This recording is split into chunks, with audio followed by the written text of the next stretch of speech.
merci. Je suis très heureux et honoré de cette invitation. Euh, donc, je m'occupe effectivement à Tours du centre d'investigation clinique du Centre régional de psychotraumatologie.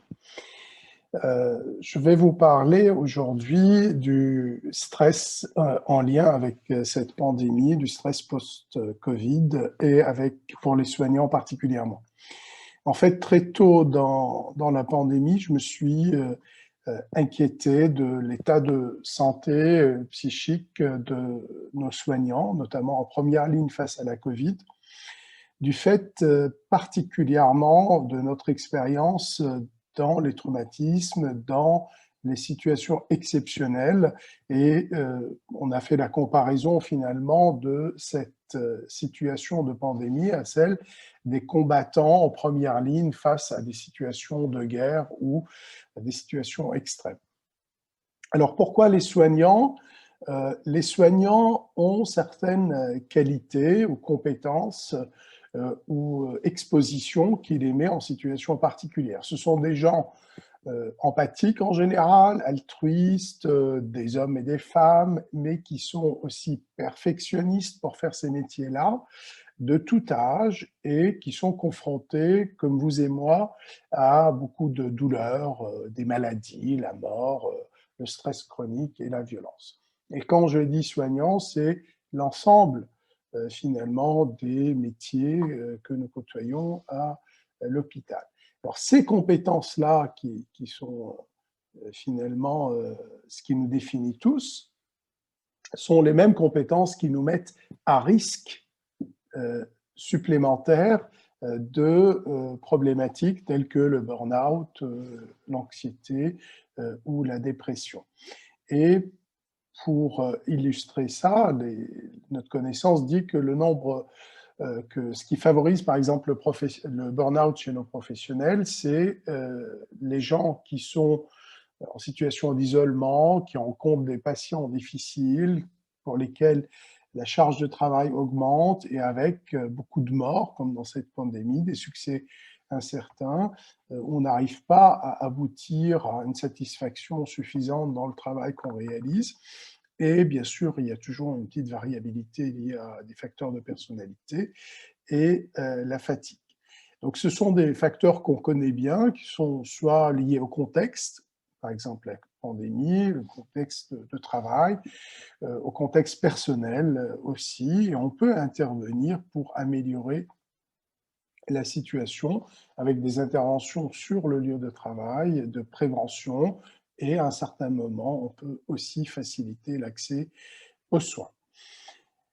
Une caractéristique aussi de cette pandémie, où quand on est exposé à des situations comme ça de mort et de situations extrêmes, c'est que ça nous met dans un état de fatigue compassionnelle, qui pour nous est un équivalent, une sorte de stress traumatique qui provoque chez les uns et les autres un état de tension, d'être préoccupé en permanence, de ressentir un peu de la personne, de ressentir de la souffrance vis-à-vis de la personne qu'on prend en charge. Et on sait que les personnes les plus empathiques parmi nous sont les plus à risque.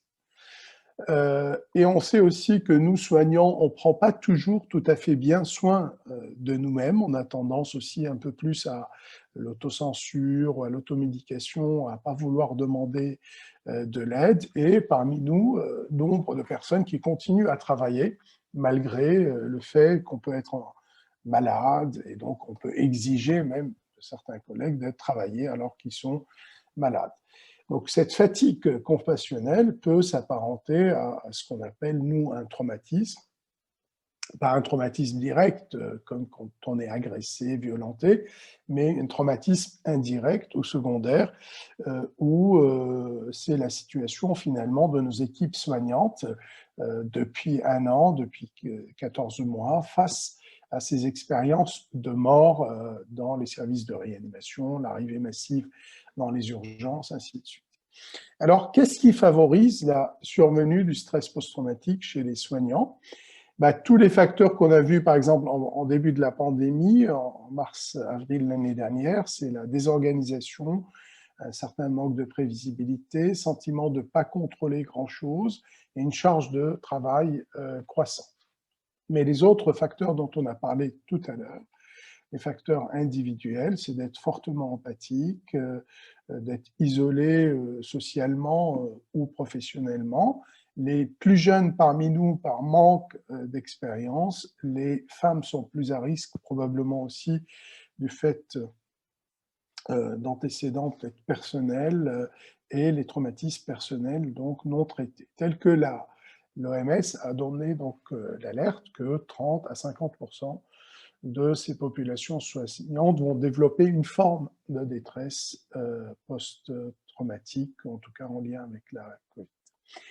Alors, quels sont les premiers signes qui doivent nous alerter? On a tendance souvent à préciser qu'il faut réagir dès les premiers signes, troubles du sommeil, irritabilité, difficulté à se concentrer, devenir irritable, d'anticiper un peu les choses, du mal à revenir au travail par moment, des pensées un peu autour des situations qu'on a vécues au travail qui nous envahissent. Et petit à petit, on peut avoir une sorte de distanciation émotionnelle par rapport à ce qu'on vit, un détachement émotionnel, un vécu de « à quoi bon ?» on ne peut pas tout contrôler, un sentiment d'impuissance et parfois, dans les cas plus avancés, un peu de culpabilité ou d'évitement d'aller au travail.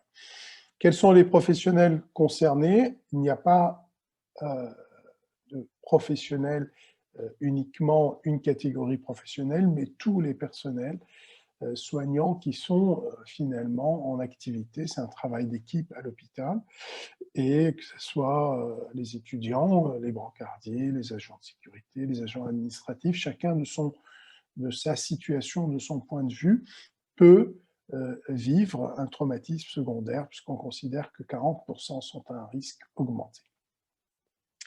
Donc très tôt dans cette pandémie, vous avez vu depuis un an monter un peu les choses. Au début, il y avait ce climat d'incertitude, un climat anxiogène, et on avait toutes ces difficultés organisationnelles, telles qu'un rapport récent l'a confirmé, même de façon tout à fait officielle, qu'on a manqué de point de vue organisationnel, de point de vue structurel, mais petit à petit, ça s'est arrangé.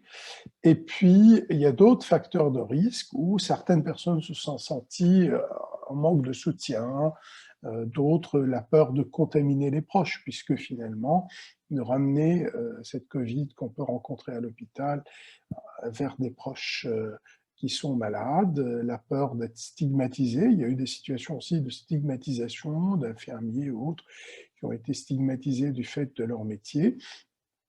Et très vite, donc, on a alerté sur ce risque d'anxiété, dépression, épuisement, addiction ou stress post-traumatique.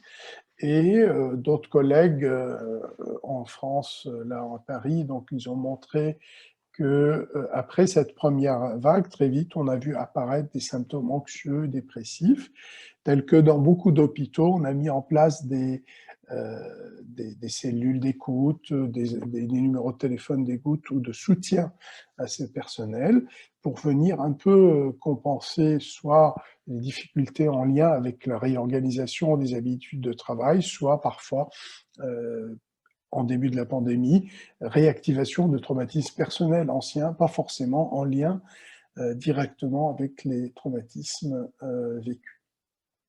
Nous avons également mené une enquête en ligne auprès de 1000 participants. La particularité, c'est qu'on a divisé donc, les participants en 3 catégories. Ceux qui sont en première ligne, donc les urgences, les réanimations, particulièrement, et les secteurs Covid. Ceux qui sont en deuxième ligne, donc qui sont en soutien, donc qui sont à l'hôpital, mais qui ne prennent pas en charge les patients Covid directement. Et puis ceux en troisième ligne, les administratifs et autres. Et ce qu'on a observé, que l'inquiétude de ces personnels soignants était dirigée vers la peur que leurs proches soient positifs au Covid, ou suspectés de la Covid, et on a eu plus de 40% dans cette situation-là. Un tiers était avec des proches positifs au Covid, des proches à risque dans 40%, eux-mêmes contaminés par le Covid ou porteurs eux-mêmes d'une maladie à risque. Donc, l'inquiétude envers nos patients, mais aussi il y avait une composante nouvelle dans cette pandémie, c'est beaucoup d'inquiétude pour soi ou pour ses proches qui pouvaient être malades. On a vu également le niveau d'exposition avait son importance, c'est-à-dire les gens qui étaient en première ligne, le plus exposés, c'est ceux qui ont le plus souffert du manque de matériel. Ce sont les personnes qui ont été les plus anxieuses, les plus tristes, les plus en colère, chez qui on a vu apparaître quelques difficultés de type problème de sommeil, d'appétit, qui se sentaient impuissants à un certain niveau, plus vis-à-vis de la situation familiale ou personnelle, et avec toujours cette empathie, cet altruisme de vouloir agir de manière respectueuse et dévolue envers les patients. Et certains ressentaient finalement de la culpabilité par rapport à leur famille, ne pas être présents. Vous vous rappelez, certains dormaient à l'hôtel également pour pouvoir ne pas contaminer leurs proches. Ce qu'on a montré aussi, c'est que ces personnes en première ligne de la Covid, de la prise en charge, étaient les personnes qui avaient un risque augmenté donc, de stress post-traumatique, donc des vécus de cauchemars, d'évitement, de peur, d'hypervigilance, et un vécu de dépersonnalisation, c'est-à-dire comme si ils devaient un peu se détacher, se dépersonnaliser, ne pas tenir compte de leur propre vécu corporel pour pouvoir poursuivre leur activité.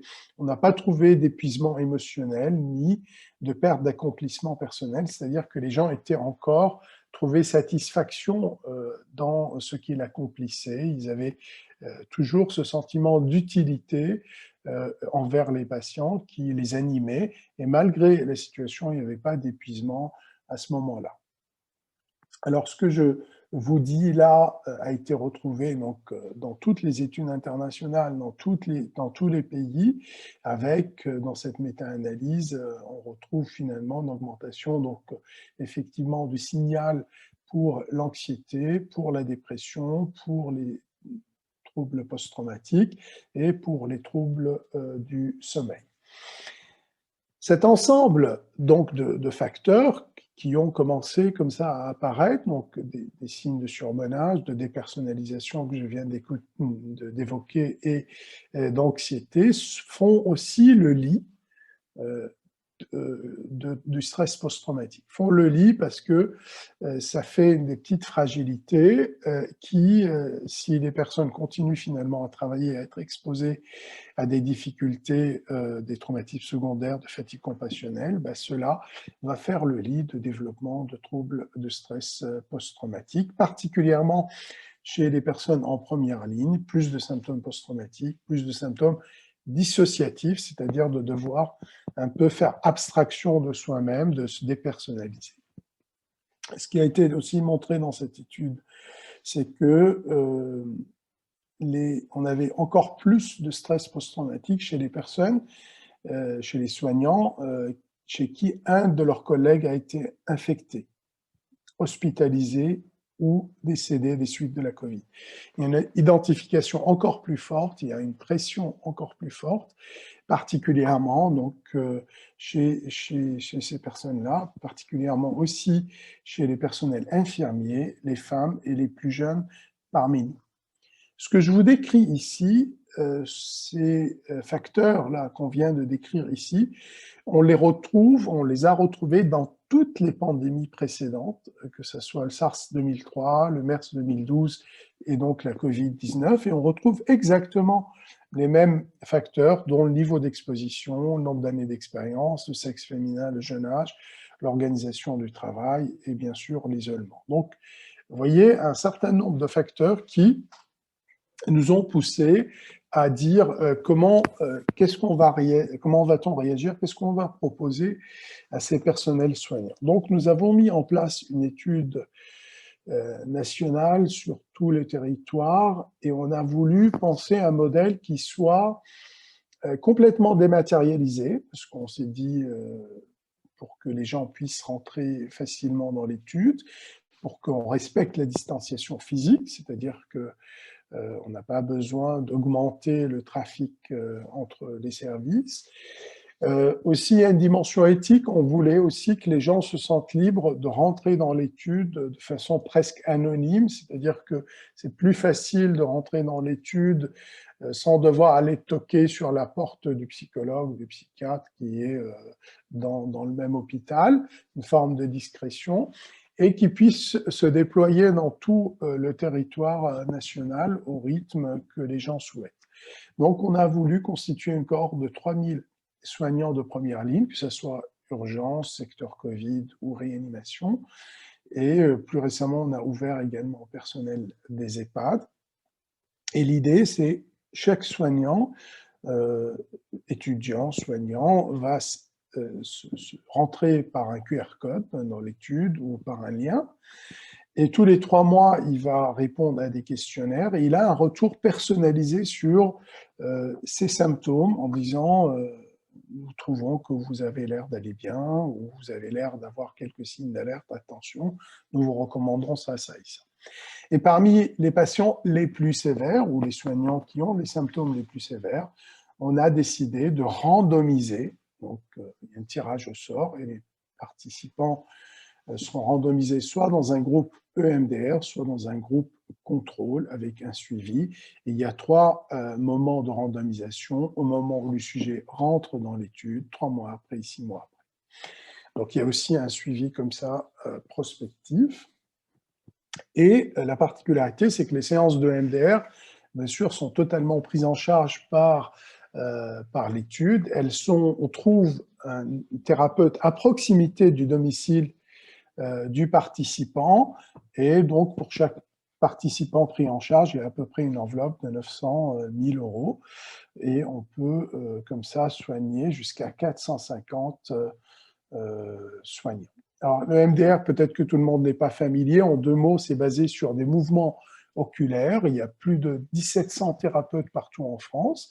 C'est très structuré, c'est des thérapeutes certifiés avec une pratique bien définie. Et donc, souvent, par exemple, on demande au sujet d'évoquer la situation problématique qu'ils ont traversée. Pendant qu'ils évoquent cette situation problématique, on va, à un moment donné, faire des mouvements oculaires qui permettent de baisser la tension émotionnelle et faciliter la régulation émotionnelle et intégrer le souvenir dans la vie normale du sujet.